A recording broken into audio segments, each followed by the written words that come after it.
Bonjour à tous, j'espère que vous allez bien. On se retrouve aujourd'hui pour une review spéciale, vu que cette review se fera sur 2 épisodes et non un. On le fera sur l'épisode 113 et 114 de Dragon Ball Super. Bon, on va commencer par le 113. Alors, que dire sur cet épisode? On va dire que c'était un combat passable. Même si je trouve que dans Dragon Ball Super, les différences de puissance, c'est un peu n'importe quoi. On comprend pas toujours tout. Bref, moi je comprends pas trop. Le combat commence. Goku, Caulifla. Caulifla a beaucoup de mal au début. Mais elle s'adapte vite à la situation. Elle réussit quand même à donner un coup à son Goku. Malgré le fait que Goku a pris le dessus pendant tout le reste du combat, enfin pendant tout le début en tout cas. Et on a eu le droit à un truc super cool, c'est qu'on a eu le droit à une transposition. Ça fait longtemps que Goku n'a pas utilisé de transposition dans DBS, voire même quasiment jamais.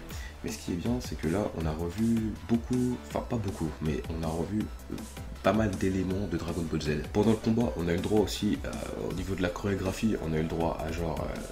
je dirais pas de la téléportation, mais de la super vitesse, comme quand par exemple Goku donne un coup à Caulifla, Caulifla se TP, Caulifla donne un coup à Son Goku se TP, et ainsi de suite, et et franchement, le rythme, etc., tout était bon, ça va, c'était pas mal, c'était pas ouf, mais c'était pas mal, voilà.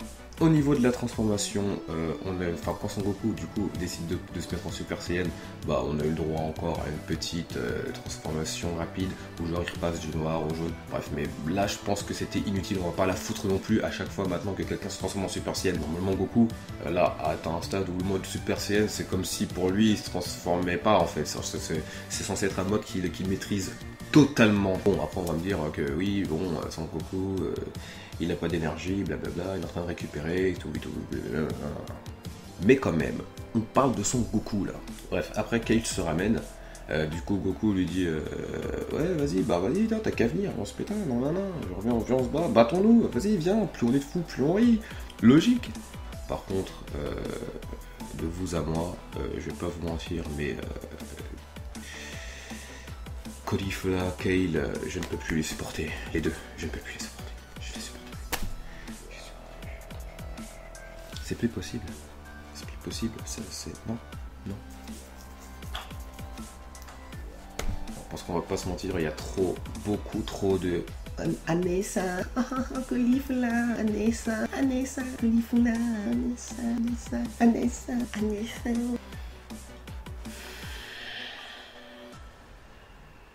Stop. Parce que moi personnellement, c'est bon. Là, ces deux persos, je commence vraiment plus Kale que Caulifla, mais c'est chiant, voilà, c'est chiant, c'est tout. Pendant tout l'épisode, c'était juste Caulifla qui faisait Vas-y, viens, ensemble, on va les battre, allez, viens, ensemble, on va sortir son Goku, allez, viens, ensemble, on va sortir truc, allez, viens, ensemble. Au bout d'un moment, non, c'est chiant quoi. Enfin, puis même, c'était juste du.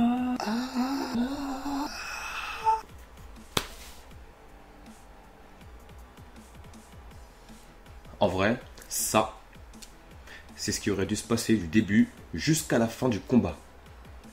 Autre élément important, on voit Tortue Géniale qui suggère que selon lui, c'est peut-être l'Ultra Instinct que Son Goku est en train d'utiliser parce que voilà, il voit que même malgré le fait que Caulifla et Kale s'attaquent à lui, il s'adapte à la situation et il arrive à gérer les deux en même temps alors que voilà. Mais en vrai non, enfin, c'est juste parce que bon c'est Goku et voilà quoi. Enfin, moi ça m'a pas du tout, ça m'a pas étonné une seule seconde qu'il tient tête à Kale et Caulifla. Enfin, je sais pas vous, mais oui, s'explique que c'est impossible pour Son Goku qu'il atteigne le stade Ultra Instinct parce que c'est un stade qui est compliqué à atteindre même pour un Akaishin. Bref, après quelques échanges donnés, Goku montre sa forme SSJ3. Là, c'était stylé. Là, c'était beau. Là, j'ai revu Goku à l'époque debout. Quand la première fois Goku apparaît sous la forme SSJ3, là, du coup, pendant cet épisode-là, on a vraiment revu l'importance des autres stades. Parce que du coup, vu que maintenant il y a le stade SSJ Blue, on a un peu laissé aux oubliettes les autres stades. Et là, tout a été remis un peu. Enfin, ils ont donné un peu plus d'importance aux autres stades. Genre, par exemple, le stade Super CN2, le stade Super CN3, on l'a revécu. Alors qu'en vrai, on sait qu'il y a au-dessus et que voilà, le mode SCJ3 aujourd'hui ne vaut rien. On peut noter d'ailleurs qu'une fois que le mec monte sa forme SCJ3, que dans le camp adverse, je pense qu'il y a un petit pipi qui s'est fait. Bref, Kale se transforme en mode Berserker et c'est fini. Pour résumer cet épisode, bah c'est pareil quoi, Anessa. Bon voilà quoi, c'était du dessin, bon, Anessa pardon, voilà quoi, c'était pas... Bah c'était bien, on a eu un truc bien, mais voilà, c'était pas, toujours pas ouf quoi, voilà. Maintenant cet épisode, c'était juste, je me demande pourquoi ça a été fait, enfin, c'est... Je dirais pas que c'est un épisode inutile, hein. Mais voilà. Pour moi, c'est une comparaison de mecs qui comparent leur bite. Voilà, c'est tout. Enfin, c'est genre. C'est hey, je suis le plus fort, t'as vu? T'as vu? Moi, t'as vu? Et puis, t'as vu? Enfin, non, quoi. Enfin.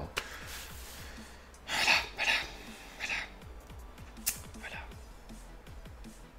Passons maintenant à l'épisode 114. Qui là, par contre.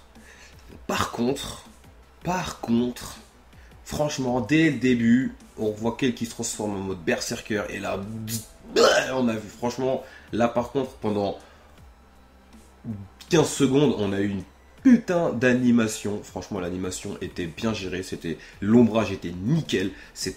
Là par contre, on a vu la pression de retrouver un peu l'animation du préquel qu'ils ont fait avec Son Goku contre Freezer. Quand ils l'ont remasterisé, etc. J'ai un peu revu ça, du coup c'était cool. Mais du coup, la Toei Animation, vous pouvez pas faire ça. Mais genre tout le temps. Genre tout le temps, sur chaque plan, genre tout le temps. Genre, c'est... Genre, je sais pas, enfin, c'est Dragon Ball quand même, les mecs, je sais pas, investissez, enfin... Bref, et comme l'épisode 113, donc l'épisode précédent, pareil, trop de... Anessa. En fait, tout l'épisode, pareil, tout cet épisode-là, c'est du... Allez, Kale, allons le tuer. Allez, Kale, viens, Kale, on va le battre. Allez, Kale, on va... Allez. Enfin, c'est chiant, quoi. Franchement, je vous dis la vérité. Enfin, c'est chiant. On a eu beaucoup de combats, certes. Un peu mieux animés que dans le 113. Mais, c'est chiant, quoi. Enfin... Même la chorégraphie du combat, bon voilà, c'est pas oufissime. Bref, après, Kale se transforme en Berserker mode, perd le contrôle, tout ça, on connaît la suite, on connaît la chanson. Kale qui prend donc la main de Caulifla, et donc, pendant qu'elle parle, se rend compte que finalement, perdre le contrôle, c'est pas bien, que sa sœur, finalement, elle l'aime tant que ça, c'est sa sœur, mais finalement, c'est pas sa sœur, hein, parce qu'elle appelle Anessan, donc sa sœur hiérarchique, et non pas sa sœur génétique. Et donc après, t'as cette berserker qui se met littéralement à chialer, et puis d'un coup, pouf, magique, oh, tiens, je prends le contrôle d'un coup, comme ça, en mode rien à foutre, genre, maintenant déjà que le mode Super Saiyan, on se transforme genre en mode, et que maintenant, pareil, on perd le contrôle, et voilà, je prends ta main, tu me dis des mots doux, et puis voilà, c'est bon, c'est fini, voilà. Nique Dragon Ball, nique la logique. Après, genre, Goku se met à trembler en voyant donc la puissance de Kale, hein, genre, oh putain, c'est peut-être en sens Saiyan, je suis trop excité, mais genre non, quoi, enfin, non, on sait que, bon, en vrai, tu lui mets une gifle et c'est réglé, encore une fois, enfin, il n'y a même pas de combat qui devrait avoir lieu, finalement, en vrai, il devrait peut-être avoir un combat, bon, après, même si Son Goku est affaibli, ça reste Son Goku, au niveau des combats, il a quand même beaucoup plus d'expérience, le mec s'entraîne avec Whis, quoi, le mec qui s'entraîne avec Whis et Bulus pendant des années, qu'est-ce que tu me sors, une Saiyan qui sort de je sais pas d'où, qui s'est jamais battu de sa vie, qui tient tête à son... Mais dans quel monde? Mais où? En fait, la dose de puissance dans DBS n'a aucun sens. Aucun. Bref, reprenons. Ensuite, on a eu le droit à un truc cool, le retour du Taioken. Donc, Son Goku reprend un peu la morsure du soleil dans le jargon. Voilà, c'était cool. Un élément... Bon, par contre, c'est vrai que dans cet épisode-là, par contre, on a eu beaucoup plus d'éléments de DBZ que l'épisode 113. On a eu, par exemple, le Taioken, etc. Il y a eu d'autres éléments, on va y venir. Mais c'était pas mal. Voilà, c'était pas mal.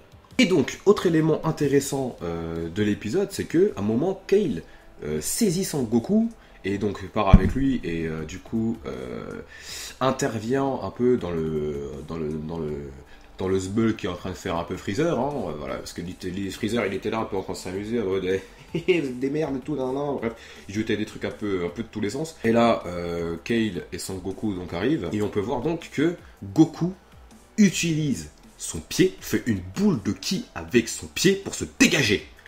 Merde, bravo! Enfin, les mecs réfléchissent. Et là, on a du DBZ, bordel de merde. Là, c'est des gens qui utilisent leur... Voilà, un combat intelligent. Voilà. C'est tout ce que je demandais, un combat intelligent.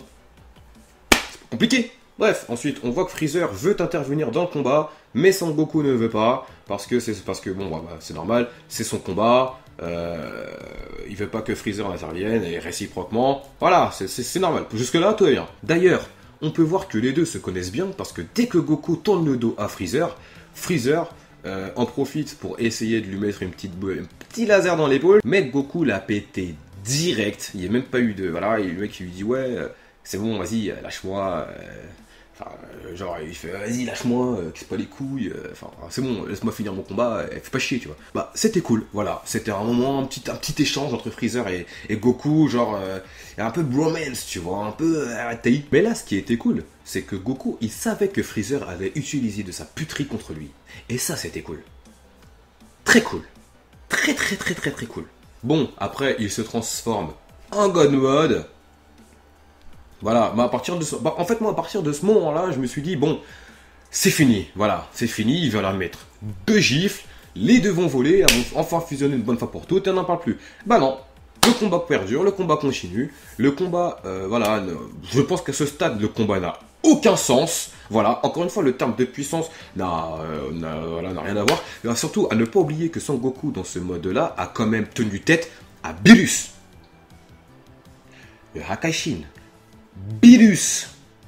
Donc expliquez-moi comment 2 petites moldus peuvent tenir tête à Goku dans ce mode, même s'il a une baisse d'énergie. Voilà, donc, excusez-moi, ça n'a pas de sens. Aucun. Bref, Goku fait une boule, envoie une boule à Caulifla, qui la suit. Autre élément cool, la boule la suit, etc. On aurait dit un peu Yamcha, tu vois. On aurait dit un peu la technique de Yamcha et tout, c'était cool. Caulifla est hors course parce qu'elle s'est fait gommer comme une merde. Et là, Son Goku leur sort un Kamehameha dans la tronche, le ring se pète, pas, tout le monde croit qu'elles vont sortir. Bon, en fait, pas du tout, hein. On attend juste la fusion, en vrai. Et là, la voilà, enfin, la belle, la tant attendue, la magnifique Kafula.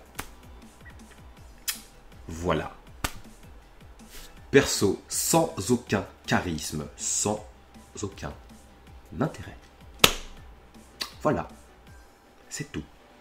Oui. Non, chut, tais-toi. Sors. Vite, cours. Vite et loin. Voilà. En la voyant, à aucun moment je me suis dit putain, oh, mais... Voilà, faut avouer que, bon, voilà, elle est pas... c'est pas ouf, quoi. Voilà, désolé, mais c'est pas ouf. C'est pas... En la regardant, bah, pour l'instant, en tout cas, au premier jet, à froid, j'ai rien senti, quoi. Enfin, j'ai rien ressenti. Voilà. Et bref, on passe sur le plan de Vegeta, ce plan extraordinaire où on voit donc Vegeta qui ressent l'énergie de Kafula. Et donc, là, on a le droit à une scène donc de DBZ, la base, dès qu'ils ressentent le chakra. Là, on se trompe de manga. Quand ils ressentent le ki de quelqu'un, on voit genre le trait blanc qui passe, bam, arrêt sur image. Et là, voilà, pendant un instant, je me suis dit, oh putain, stylé, genre, c'est du DBZ à l'état pur, tu vois, du DBZ, quoi. Enfin, je sais pas. Goku lui lance une boule de ki qu'elle dévie, comme si c'était un oreiller. Genre, aucune... Voilà, mais le mec est quand même en mode God, hein, donc il lui envoie une boule de ki en mode God, qu'elle rejette en mode... Comme si c'était une balle de tennis, genre, rien. Il lui a fait une passe d'ess, la meuf, voilà. Sans forcer, sans rien. Suite à cela, Goku se mange une patate de l'espace. Fin de l'épisode.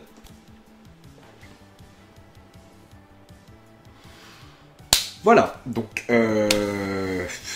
voilà. Donc en conclusion, que dire de ces 2 épisodes? Bah, je dirais pas beaucoup de blabla, mais beaucoup de Anessa, Anessa, Anessa, Anessa. Enfin, c'est chiant. Enfin, il y a une partie où je me suis fait chier et on a eu de bons éléments. Voilà, il y a eu de bons éléments dans l'épisode, par-ci par-là. On a eu de bons trucs, histoire d'eux. Mais dans l'ensemble, c'est toujours pas ça, les mecs. Hein. C'est voilà, on a eu droit. Il y a eu des bonnes on a eu de bonnes animations, mais mal placées. On a eu c'est mal géré. Et c'est pas. Voilà quoi, c'était pas. Toujours pas ouf quoi. C'était pas. Mais. On s'y approche. Voilà, on s'y approche petit à petit. Épisode par épisode, depuis l'épisode de Jiren contre Goku, ça s'améliore, ça s'améliore de fur et à mesure, en fur et à mesure, ça s'améliore, mais voilà, toujours pas ça, c'est toujours pas ça, mais on s'y approche, ça va, j'ai encore un peu d'espoir pour DBS, voilà. Maintenant sur ce qui va se passer pour la suite au niveau du combat, j'espère, moi, à la base, des bases, j'avais dit que Goku et Vegeta fusionneraient. Au bout d'un moment, je pense. Et du coup, maintenant que Caulifla et Kale ont fusionné, maintenant, peut-être que pour battre Jiren, Goku et Vegeta vont aussi fusionner, vu que maintenant, ils voient, donc tous les deux, que la fusion est permis. Voilà, maintenant, on sait, c'est officiel, la fusion est permis. Même si on n'a pas encore eu de retour sur ça, on n'a pas encore vu la réaction de Zeno ou du père de Whis ou autre. En tout cas, pour l'instant,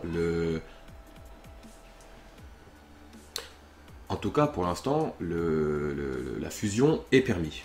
Maintenant, on va voir au niveau de la suite si.